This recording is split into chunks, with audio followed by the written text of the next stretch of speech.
call cereal blend. It looks mostly like rye because that's what you can see. But if you get down here and you look, there is barley in here. There's some triticale in there.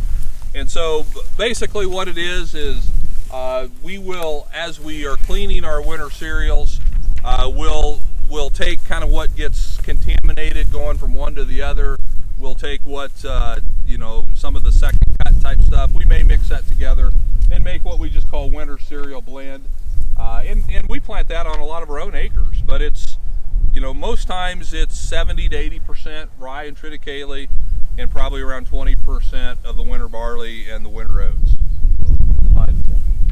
It's a bargain. Yeah, it's cheaper. It's a basically, when I put together a pasture blend for winter, I put together something very similar to cereal blend, and have some oats and barley in there for great fall growth, and then triticale and rye for the spring.